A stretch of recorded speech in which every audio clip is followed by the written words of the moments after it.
Welcome, everyone, to the Change Starts Here podcast. I'm your host, Dustin Odham. And on this week's episode, we have James Lawrence, who's known as the Iron Cowboy. For those of you who don't know James Lawrence has run 30 Ironman triathlons in a year across the world. If you don't know what an Ironman triathlon is, it's a race that consists of a 2.4 mile swim, a 112 mile bicycle ride, and a marathon, a 26.2 mile run, all in one race. So he's completed at one time 30 in a year. Several years ago, he completed 50 Ironman triathlons in 50 consecutive days in 50 different states. And most recently, a year ago, he decided to do 100 Ironman triathlons in 100 consecutive days. Is this man crazy? Absolutely. Is he humble? Most certainly. This conversation was just awesome.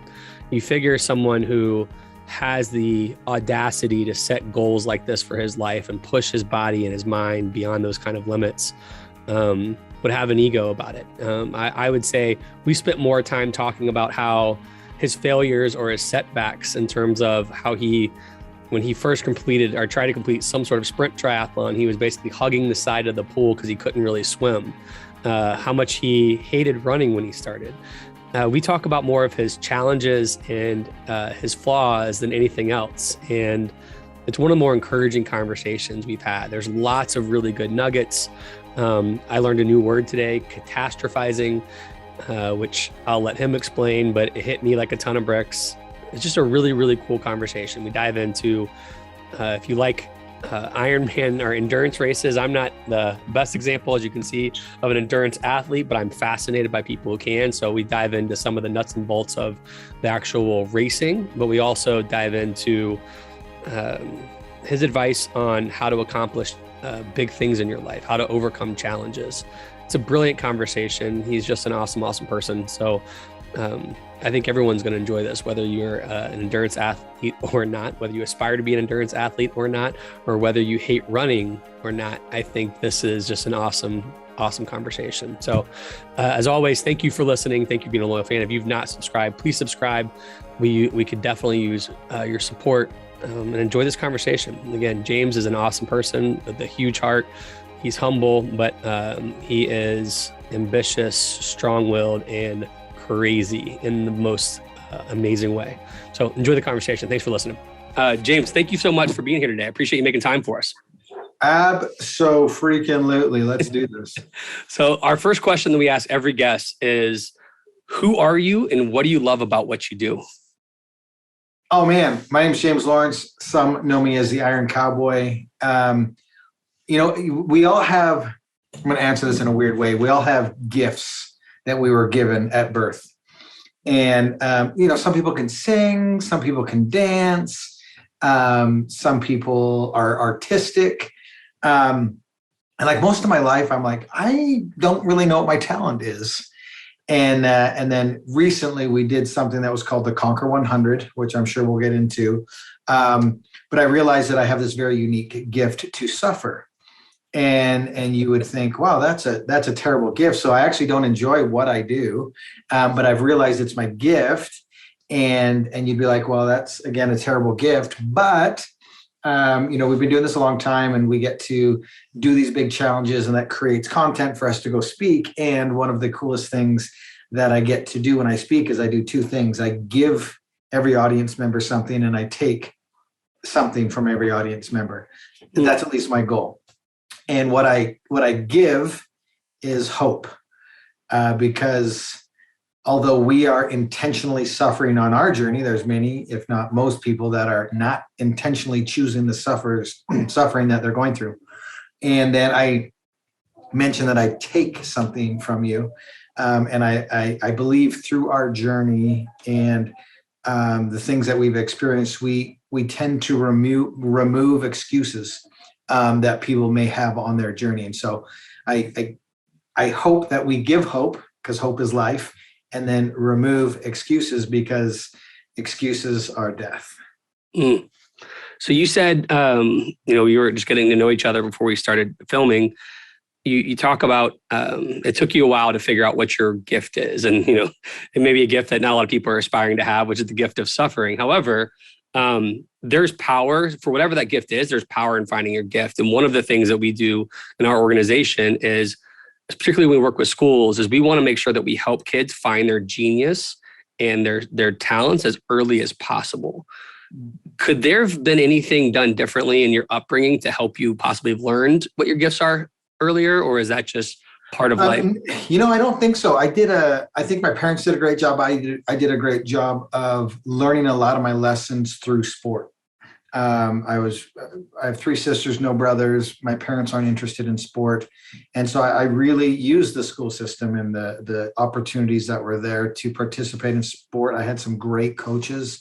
I gravitated towards wrestling. And if you've never wrestled before, I mean, it's hard to understand, but that is a grueling, tough sport. It's one that I believe I started to cultivate my mental toughness and really start to craft that. The only way to have, an opportunity to learn, grow, find your passions, find your talents is through experience. And, you see it all the time on social media where either someone is asking a question, maybe complaining a little bit. I don't know my talents. I look at this person, they're phenomenal. And they're sitting at home on social media or sitting at home playing video games or sitting doing whatever. And you're never going to discover your passion by searching the internet. You're going to maybe find opportunities and activities to do, but you have to take an action. You have to go do something. You have to experience. I didn't know I loved wrestling until I wrestled. I didn't know I loved golf until I golfed. I didn't know I loved triathlon until I did triathlon. You don't know you love what you love until you do it. And you can't discover that by sitting at home, being complacent, feeling sorry for yourself. Surround yourself with amazing people that do things and then go do them. And that's how you find your passion. Yeah. First off, you've killed me you've already taken my excuses. So I played basketball growing up, had some health issues, had to stop that apparently, which you'll probably prove that excuse by the end of the day. Decided to take up golf more seriously. I love it. And now I'm like, you know what? I can't really do the triathlon things. I'm a golfer. That's just a different type of person. The fact that you wrestle, you golf. Dude, I'm a 4 handicap. I am, as of right now, it's the Masters. It's on TV right now. Actually, it's in the corner of my office. I'm watching it. Tiger Woods. I think he's on my wall right here. This picture right here is the greatest comeback in sports history. Yes. If that win at the Masters in 2019, if you are a sports fan, if you are a golf, like grown man right here in tears, I know exactly where I was when that happened. And this weekend has potential to do that. The Tiger, man, I really respect what he does on the golf course. And since his epic fall from sport, it was the greatest fall in sports history. And it's also the greatest comeback in sports history. And I believe people can change. I believe people deserve second chances. I believe there's good in everybody. They just need to be surrounded with the right people. I don't think Tiger had the right people around him for a lot of his career.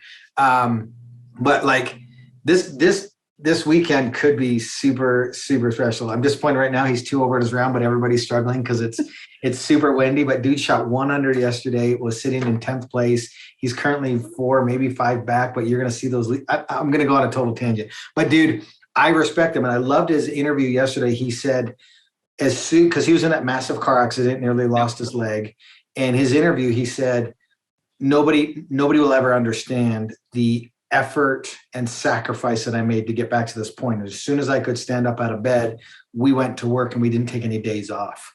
And I think that's true with our story too, is people see or read the headline after we've done it. There's no such thing as an overnight success. And I think it's super valuable for the listeners and the kids and the youth and the young adults in this that are coming up in this world that have dreams and aspirations and desires, that like it takes a lot of time, energy, effort, and sacrifice. I talk about, New Year's was, a couple months ago, but everybody always sets these New Year's resolutions. And they get all excited and everybody knows what they want. I want better grades. I want to be good at this sport. I want to have more money. I want this house. I want this car. I want a more meaningful, they want all these things. And everybody knows what they want, man. And they're asking the wrong question. Because in that interview with Tiger, he said very few people will know what that took and what we had to sacrifice in order to do it. And so the question that I believe the young people today need to be asking themselves is, okay, I know what I want, but what am I willing to sacrifice in order to do it? And then they have to be patient with the process in order to get it. It's okay to be the newest person on the team. It's okay to be a beginner. Nobody starts out as the expert. Tiger had to pick up and swing a club for the very first time at some point in his career. GSP, another picture behind me, this is kind of my legends. Well, you can't see a lot of it, but these are all people that changed the sport, that weren't overnight successes, that did a lot of things right. I love saying that the secret to success is doing a lot of little things consistently over a long period of time. That's truly the secret to success. And we kind of live in a day and age of like, no, I want it right now, and I don't want to do what it takes to get it. And that is the fastest way to failure. And you may see small pockets of success, but for long-term sustainability and really true success, and to truly be an expert, to be one of 7 billion people in the world, that takes time, energy, and effort and sacrifice.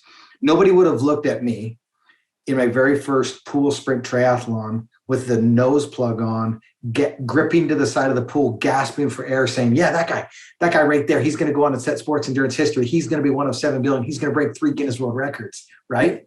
It's okay to be at the beginning. Just dive in, learn, educate yourself, and take time with the process. So looking back on my journey, I'm throwing tons at you, I'm sorry. But looking back on my journey, I miss the journey. I miss that hustle and grind. I miss the relationships, the people, the connections, all of it, right? You get to a point where it's like, man, I did it. I made it. And I actually miss the process. And so another little quick life tip that I want to throw to young people is, don't be in such a hurry to get to where you're going. You get to work the rest of your life. You get to be married the rest of your life. You get to be a parent the rest of your life. Like, enjoy the time you have now. Enjoy that process. Enjoy that hustle. Enjoy the grind. Enjoy adversity. That's an opportunity. So that's, I don't know. We did like 7 rants there. So as our producer Lauren Wilburn can attest, I love rants more than anything. However, one of the things you just said, you were talking about how when you first did your first sprint triathlon, you were hugging the wall. I picture myself trying to do it. I've not done it. Doggy paddling, trying to hold on to anything I could hold on to. So that is really refreshing. Tell me how the heck you went from being a wrestler to, as much as I want to dive into golf with you right now, and I would, I want to know how you decided to get into becoming a triathlete, and then we'll get to the crazy parts of the things you've done since becoming a triathlete. Yeah. So, you wrestle in high school and college, and then that ends. It has a very finite end to it. Unless you're going to become a doctor, then you're probably not wrestling anyways. That part ends. And as a competitive person who loves sport and loves to compete with myself and all these things, I had a friend who was big into golf, and I just picked it up in my early 20s. And I just fell in love with it. And it was when Tiger was on his just insane rise in the sport. I mean, I watched his entire career, start to finish. I mean, I remember, like, my world stopped on Sundays when Tiger was in contention. And there's a decade of time there where it was just like, if you like, I don't know whether we'll ever see it again in our lifetime. The dominance that was portrayed there was so cool. I love athletes that change their sport, change the way it's played, change the financial implications of us. Tiger did that with golf, and it's just so remarkable. And so I just started golfing with a friend, and just, Tiger was explosive and exciting, and I loved it. And as an adult, it was a new way for me to compete with myself, and golf's an impossible game, like legitimately impossible. And I, my dad doesn't do sports, and he's like, dude, watching golf was like watching paint dry. And I'm like, dude, it's the most, if you're a golfer, you cannot understand how absolutely mind-blowing amazing. The 300th ranked, the last ranked person on the PGA is. They are so good what they do. And I've heard people say they're not athletes and this and that. I'm just like, oh my gosh, you have no idea what you're talking about. And so I just fell in love with it, and I love the challenge of it. I love that you can play the same course every day, and it's a totally different experience. It is a physical grind. It is a mental grind. It is a technique grind. You have to dive in. You have to really control your mind. You have to have a short-term memory. And so I just loved all of those things about golf. And then, the transition from golf into triathlon, I was trying to be a like clubhouse course pro. I took my player ability test, missed it by a stroke 2 times. A lot of people don't know that about me. But then I got married, found my wife, and I started to have kids, and I just couldn't pay the bills. And I was like, okay, I'm going to have to put this dream aside and do something else. And then started a mortgage company and really just was starting to make money and provide for my family, but I didn't enjoy it. Yep. And then, my wife, I kind of met my wife at school, and then we just went to the same gym, and we were both, physically fit and enjoyed fitness. And we got married, and then she was like, hey, let's go do this 4-mile fun run. And I'm like, running is stupid. Why would anybody do that? You can't say fun and run in the same sentence. And that 4-mile fun run like destroyed me. And she was like, you're pathetic. I'm going to sign you up for the Salt Lake City Marathon. It's in 4 months, figure it out. And so I went and did that. I suffered through it. I threw up at the finish line. My knees had swollen up like cantaloupes. And I was like, I'm either going to allow this to define me and I've been beat by a marathon, or I'm going to dissect it because I'm competitive and try to figure it out. And that kind of put us on the path over the next 10 years to breaking some endurance barriers and just really diving in. And we loved the community. I loved the diversity of the swimming, the bike, the run. I had to teach myself how to swim. I didn't own a bike. And so it was just all so new and so exciting. And there was just so much diversity, because you take a look at triathlon, you got swim, bike, run, strength training, the mindset piece to it, the nutrition piece. I mean, you've got 6 different facets that you have to try to figure out and get good at. And I was a little bit naturally talented on the bike and really gravitated towards that. And then as my career progressed, as you're doing something and you're in the middle of it, it's impossible, right? Because you're pushing a boundary, and that's where your level of experience is. But every time we accomplished a goal, man, it just naturally unfolded like, oh, that's the next challenge. Oh, that's it. Oh, we believe that's possible. Or we're here, we can do that. And so it just escalated over a period of a decade to where we eventually did 100 consecutive Ironmans, a quarter of a year, 14,200 plus miles with no days off. Yeah. So I read somewhere, I've got lots of different quotes from you that I'm really interested in exploring, just because I really appreciate your mindset and paradigms in the world on this. But, you said, when you first you did the 50-50-50 before you did the unthinkable of 100 triathlons or Ironman triathlons in consecutive days. You said you wanted to find out what your mental and physical limits were. Like who sits around and is like, you know what? I've conquered an Ironman. I've done marathons. I've done all this. And now, you know what? I think I got to figure out more. Let's do more. Let's do 30. Let's do 50. Who does that? Is it because you said earlier it's important to have really good people around you? Is it because you have really good people around you? Well, I think when we take a step back and we look at life, the goal should be to continually progress and find potential. And to me, I'm of the opinion that we're never just standing still. We're either moving forward or we're slipping backwards.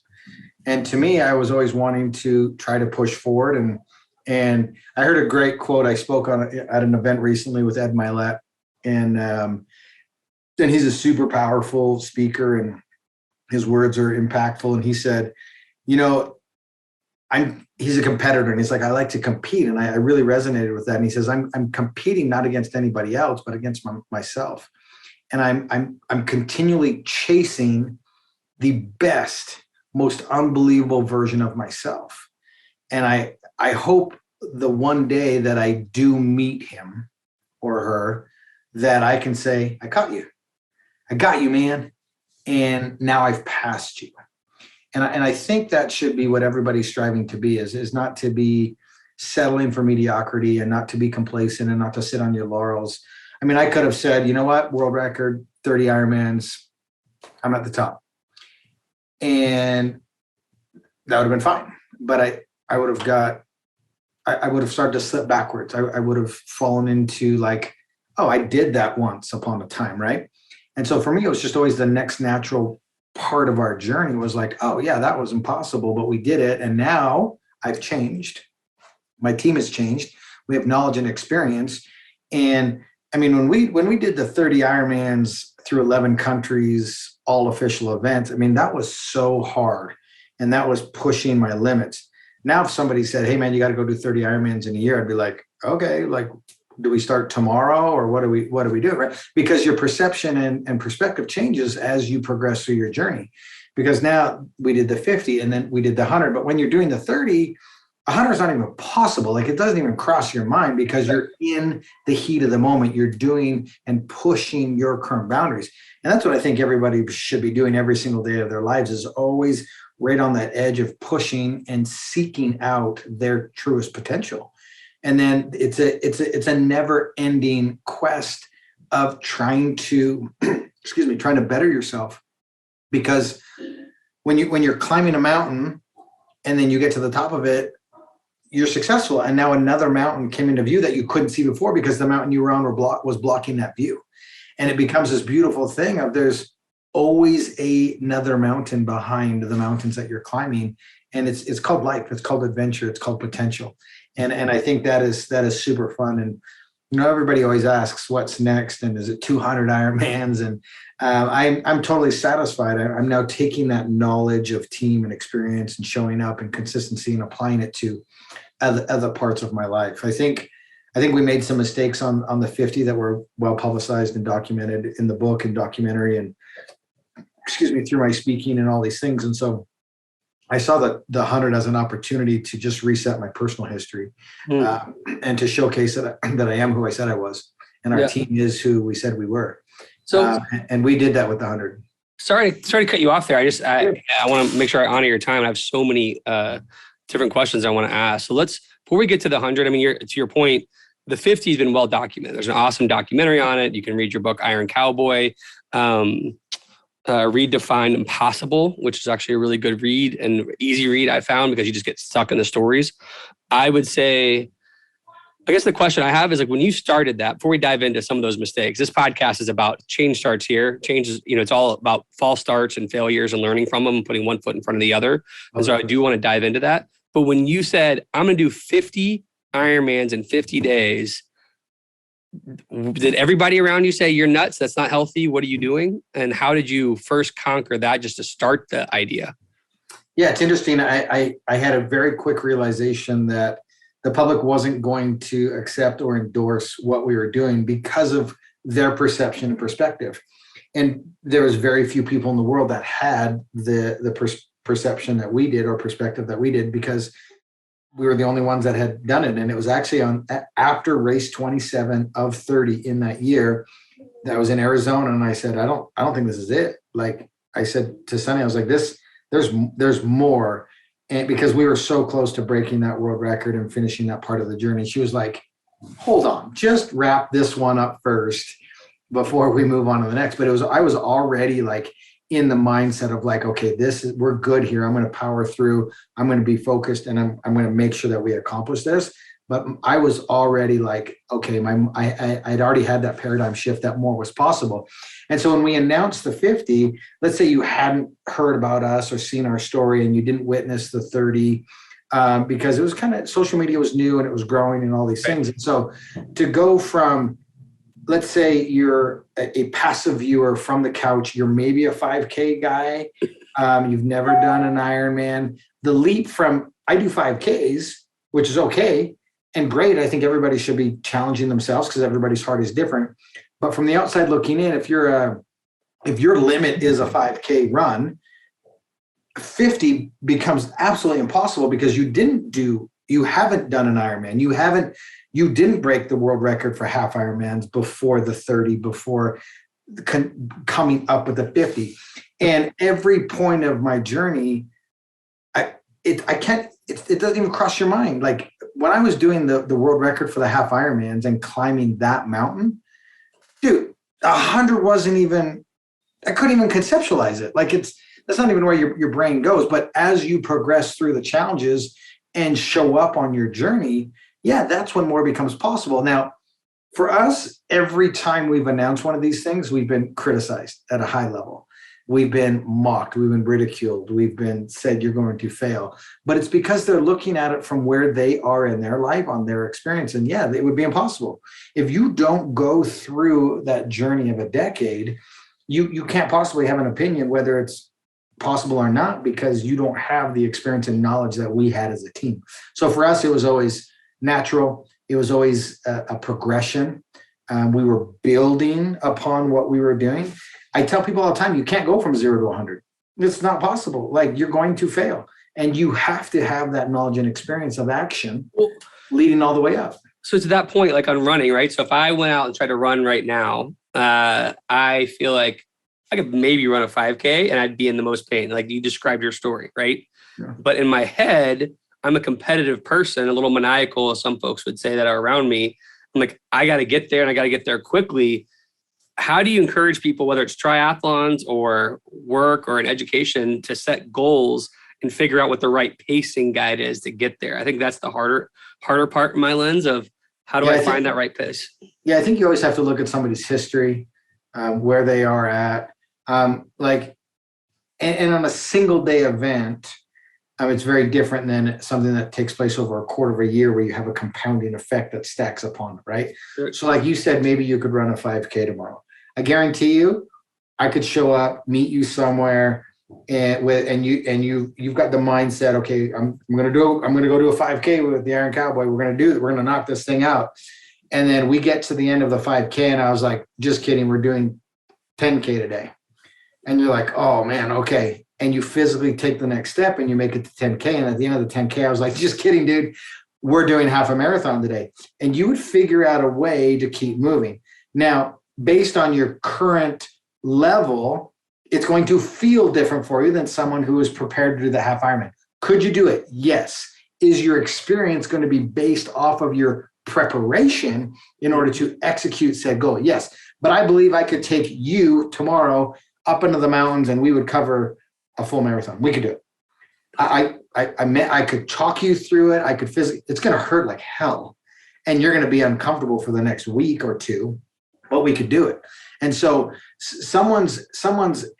I just did a post today to my private Facebook group about expectations and sacrifice.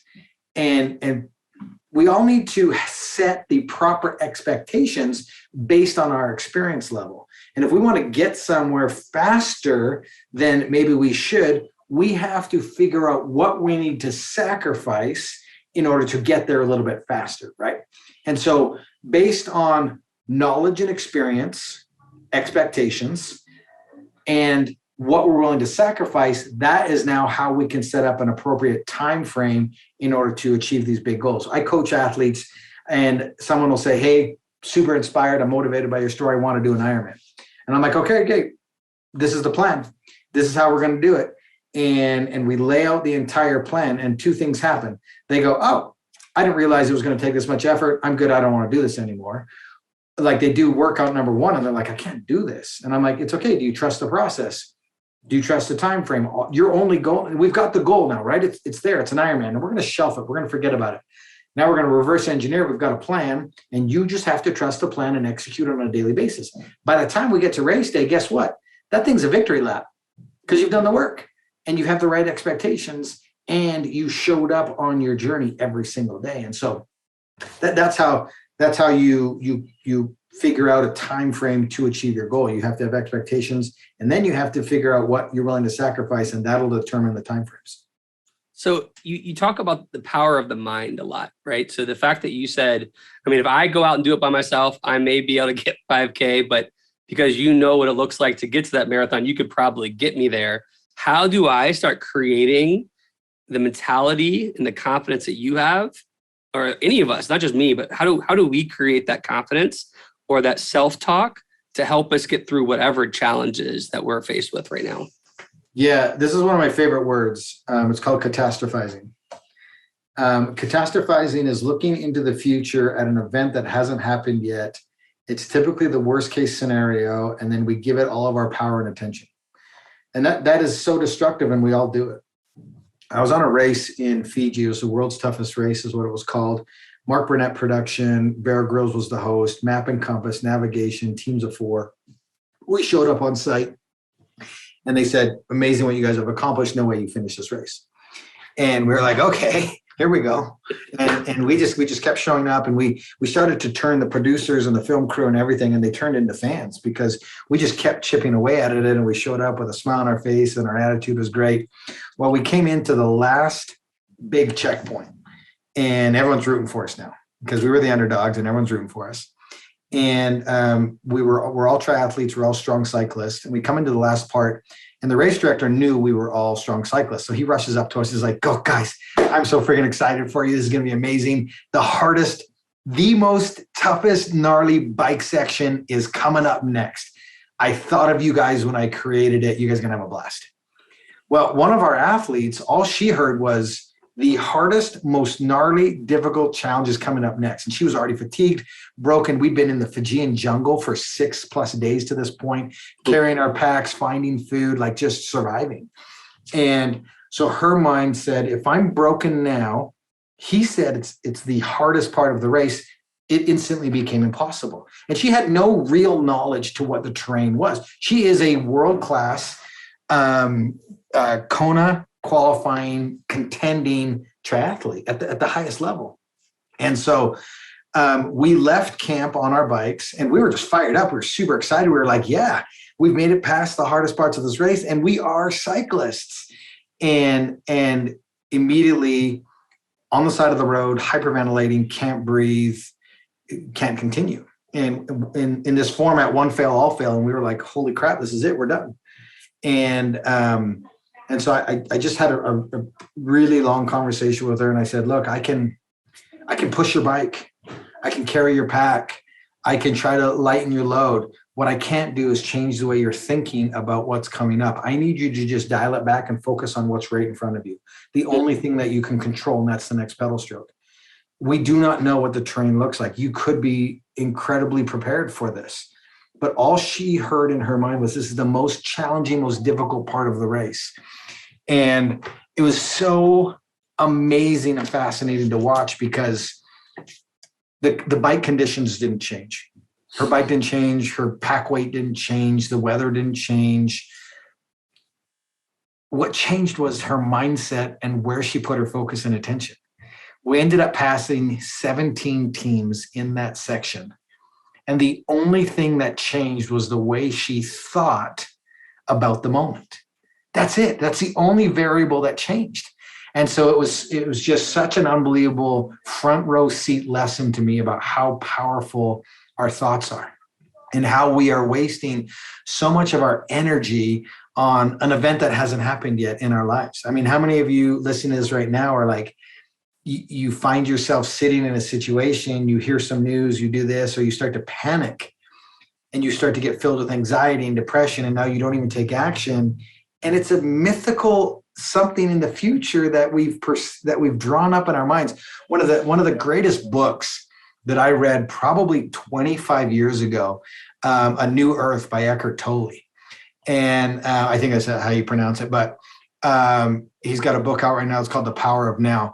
But that book for me, like 25 years ago, it's about ego, and it's about the conversations that we have in our heads about mythical events. Or let's say you and I get into an argument and you've moved on, and I am replaying the conversation over and over and over in my head. And it's no longer, you don't care. You've moved on because you're mature enough to like, that was his opinion and this and that, and you moved on. And I am just like grinding this conversation. And then I'm thinking, I'm creating these mythical things that maybe you said, or if I said this, you would have said this. And it's like torturing myself.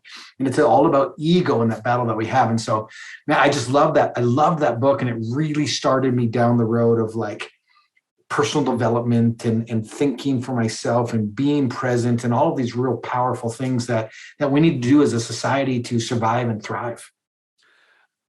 I have so many directions and I only get you for an hour, unfortunately. So I want to make sure I honor our time. I'm sure this happens to you every time you talk to somebody. You had opened up a door just to, one of the things that we're inspired by is failing forward, right? And I feel like you're very honest about, from grabbing the side of the pool to, things that you saw that you changed from the 50 challenge to the 100 challenge. I'm curious, from your perspective, what were the biggest failures that you experienced that you had to overcome that weren't just physical in nature, that were psychological and kind of harmed your ego a little bit, if you've experienced those at all? Yeah, so it's interesting because on day 18, we were of the 50. I was just super exhausted. We were trying to figure out and navigate the chaos and the enormity of the travel and the logistics in the United States. I mean, we were trying to do 140 miles a day, one in every state, no days off. And so that just created a ton of complications. We were averaging 4 hours of sleep a night. I was consuming 10,000 plus calories a day, and I was trying to cover 140 miles. Well, on day 18 in Chattanooga, Tennessee, it's 106 degrees outside. I'm exhausted. I lost concentration on my bike for like 2, maybe 3 seconds. And I literally fell asleep while I was riding my bike and I crashed.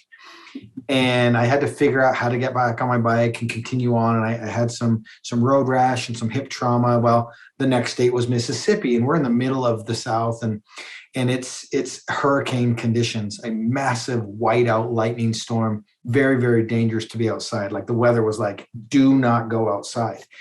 And so we were pushed inside that day, and we did the swim in a pool, and had to do the bike on a walk machine, simulated very, very clear outside conditions.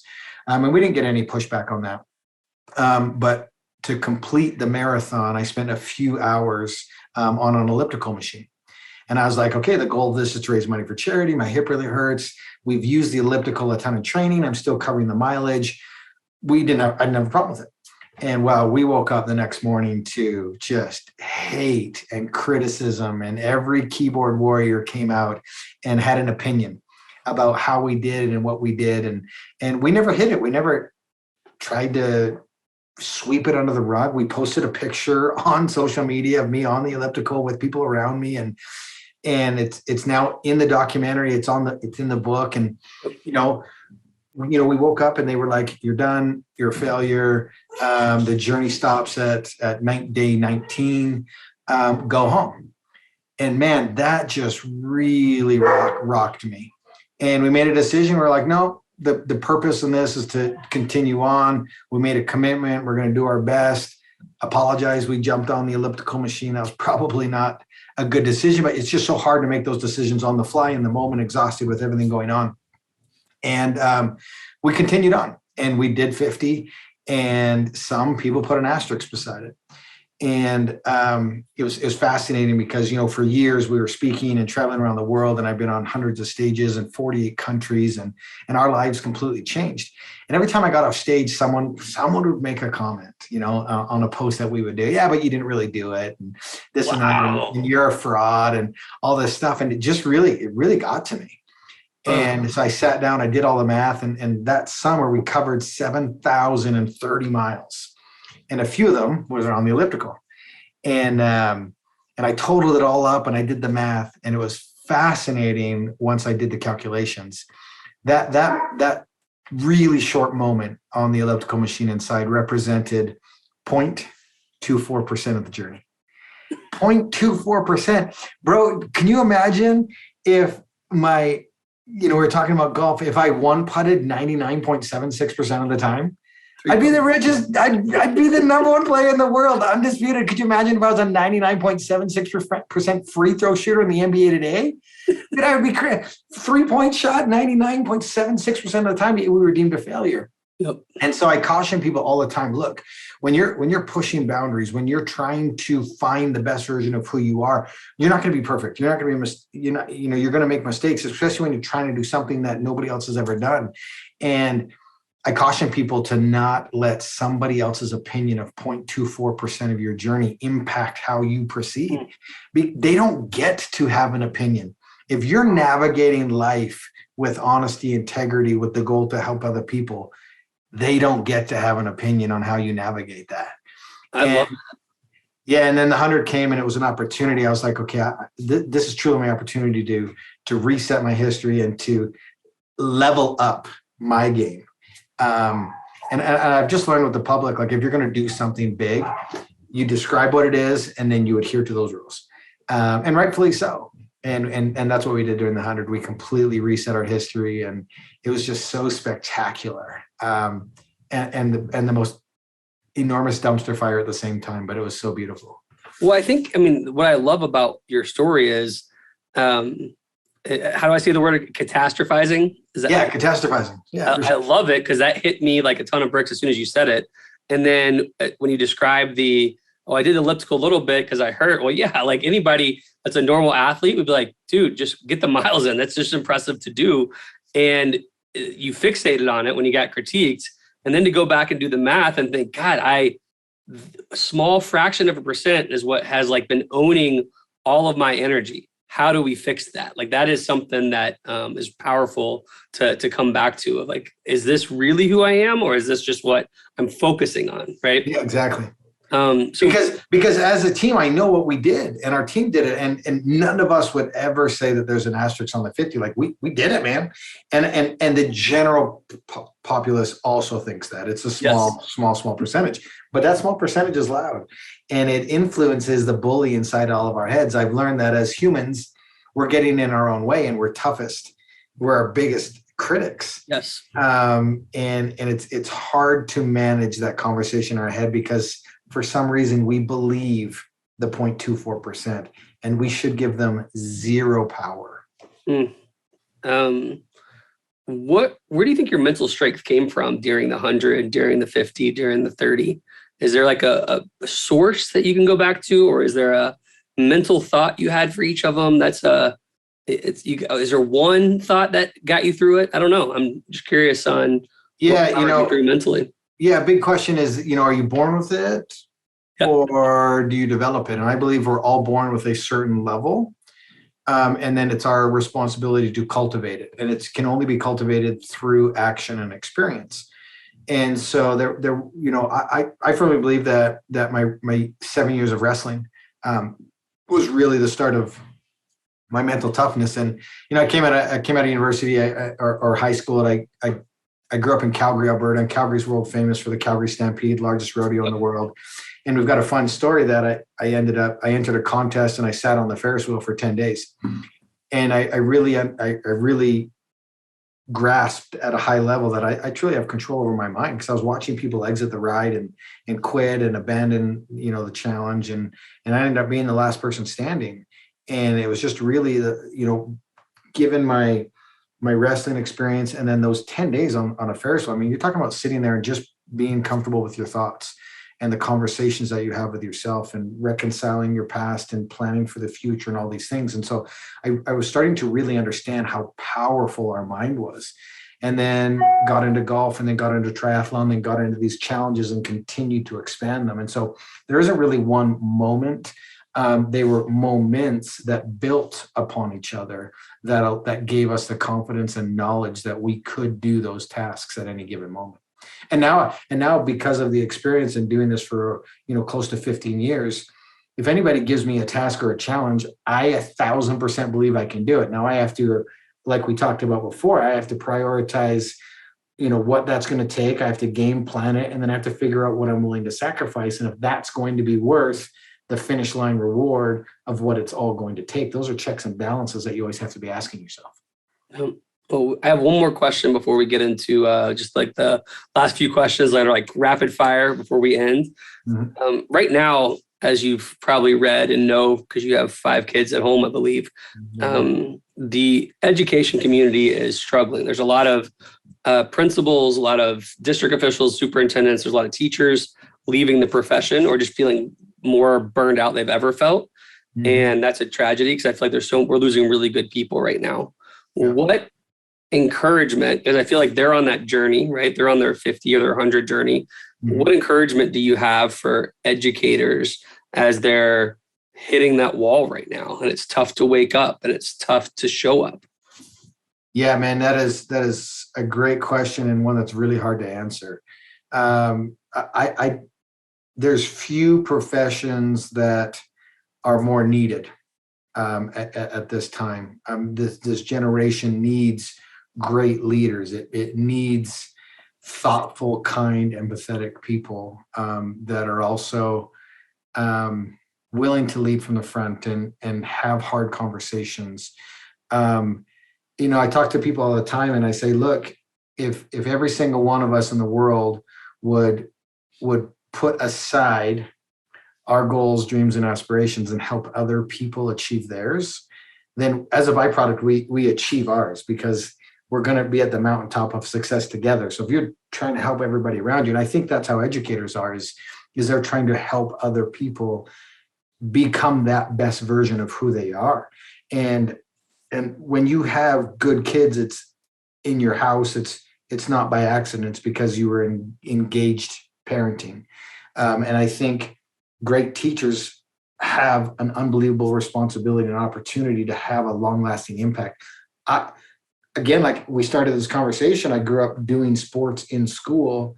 None of my family did sports. I don't have any brothers, 3 sisters that aren't active. These teachers and coaches became a massive part of who I am today. Mm. And as educators, you have no idea the impact, the legacy that you are imprinting on these young minds. And we need strong, powerful leaders as educators. And it's sad that we don't have a system that can, financially reward these teachers and educators, because it is the most important thing.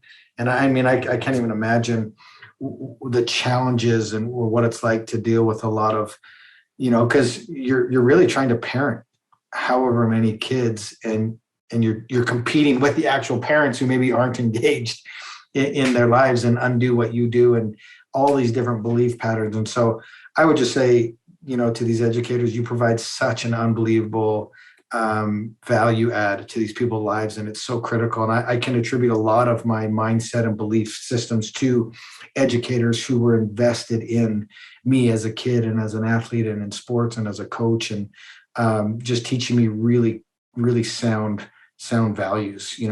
These leaders need to understand that there is such an important role that they play. And I'm grateful for the public school system that my kids are all in, and there's a lot of great teachers out there, and I speak to a lot of the groups, and that's what I love doing, is giving them hope on their journey, and hopefully helping them see that they provide such a valuable service. Well, we talked earlier. I could talk to you all day, by the way. I know that we've got a drop dead time as well as Tigers, I'm sure, approaching the back 9 at some point. Yes. We talked about kind of your future plans. Like, you got into some training for triathlons, and now you're going to train, hopefully, lots of folks as a mental coach or something. We don't know. I mean, you probably know. I'm not asking you to unveil anything here. But as that comes to more fruition, we'd love to have you back, because the person you are, as well as your the accomplishments that you have, is a pretty cool mix, right? Some folks who have done what you've done might have a big ego. You've talked a lot about your challenges, failures, not like how great you are. You talk about you talk about the failures, you talk about the hiccups. That's really inspiring to be around. And so I just thank you for, 1, having the courage to do what you did, but 2, having the perspective to keep it about and the failures, about getting somewhere, not just the successes. Yeah, we've done a lot of things, and we've met a lot of people, and we've had some pretty amazing experiences. And although I'm the person on stage and doing these webinars or podcasts or things like that, the reality is I'm not the Iron Cowboy. My entire team is the Iron Cowboy. And nothing great's ever accomplished on our own. And I think everybody should surround themselves with great teams and coaches. And you can't be the expert in all things. And so surround yourself with people and learn from them and take that in. And I think that's, again, why educators are so important, because you never know who's watching. And you also, what's interesting is you'll probably never know the true impact of the time, energy, and effort and sacrifice you do as an educator. I know our family doesn't get to see the massive ripple effect that we've had around the world. we get messages that come in, and we believe that represents probably 5%, maybe less, of the impact that we're having. And that's humbling. And I think teachers should know that and be okay with the fact that they may never know the true impact that they have, but they are having massive impact on these kids. Because, I haven't contacted my 5th grade teacher who molded me and gave me some great advice. I didn't contact my 8th grade wrestling coach that said XYZ that really impacted me. And so I just think the knowledge that someone is always watching, someone's always listening, and for us to always try to show up and be the best version of who we are, continuing to chase that version, is just something super valuable, to be present and be with these kids and give them the best chance of contributing to society. I feel like one of your next quick projects could be biking or running to each of those teachers that's still alive for you to say thank you. But that's neither here nor there. All right. Maybe play a golf round with them. Yeah. Well, I was going to offer that in St. Louis if you're here. Rapid fire. What's a habit or discipline that you use on a daily basis that helps you be the best version of yourself? Trying to get outside and move my body. So every day, that's your goal, to get outside and move your body somehow? Yep. All right. I think you answered this earlier, but I'll just check. What's a book that's really made a huge impact in your life that you think other people should check out? It could be multiple. I'll give you 3. I think these are 3 books that every human being should read. Atomic Habits by James Clear, Man's Search for Meaning by Viktor Frankl, and Outwitting the Devil by Napoleon Hill. Fascinating. What's on your playlist when you go for a long run or a timeout? You actually may like, again, you like suffering, so you may not want a playlist on your long runs, which could be interesting. But when you're driving or somewhere, what's on your playlist? No, dude, I love music, and it's a wide array of music. I mean, we could go from Eminem to The Greatest Showman to Justin Bieber to some great Celine Dion. I mean, you name it. But I mean, if I'm like in it, I'm jamming, I'm loving it. It's going to be like Jay-Z, 50 Cent, Eminem, Tupac, things like that. Yep, love it. We were in the same era, so I appreciate everything you just said there. 2 quick questions that my buddies had that I have to ask. One, was there a body part that hurt more than you expected during any of these? Yeah, I didn't expect the shin pain that we were going to have during the 100. I had an ankle injury that I just had surgery on going into the 100, and it caused incredible problems. And then this isn't a well-known fact either. On day 59, we were in a bike crash. I was knocked unconscious, and we found out after the 100 that I had broken my back in that crash. And it explains a lot of the pain that I was experiencing. We were just associating that back pain, discomfort, stiffness, and tightness to 50, 60, 70, 80 consecutive Ironmans with no days off. I mean, we were getting into above 10,000 plus miles consecutively. And so it wasn't the focus. I mean, my shins and my hip were just so blown out that the back pain was like 3rd, 4th, 5th on the list. But we ended up doing 41 consecutive Ironmans with a broken back. It's crazy. Last question. Resting heart rate, what is it? When I am in peak form, it'll sit around 38, 39. Oh my God. What is it when you're not in peak form? I just want to shame everybody, especially me right now. 48. Oh my God. All right. I'm going to let you go be somewhere else because I can't handle that. James, this was an awesome conversation. I really appreciate it. Any conversation that I know is ending way too early is a great conversation. So I sincerely mean this. As you advance and start developing whatever you're developing, I would love to have you back on and let's geek out on the science, the ideas, the thoughts that you have, because 1, your story is one that needs to be heard. But secondly, 2, I appreciate your humility. I really do. It's inspiring to be around. I think you're nuts in a really good way. And I'm going to go rethink anybody I can talk to that makes me rethink how I'm doing my life and how I need to live differently for myself, but also my kids and my wife. I think it's a blessing. So thank you for being here and thank you for being you.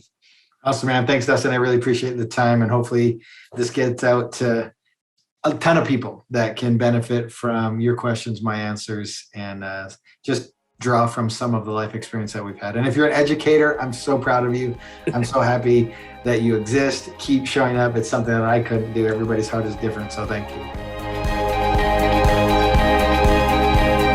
Please support us by subscribing to our YouTube channel, podcast on Apple or Spotify, and help us celebrate the beautiful, messy work of shaping human potential.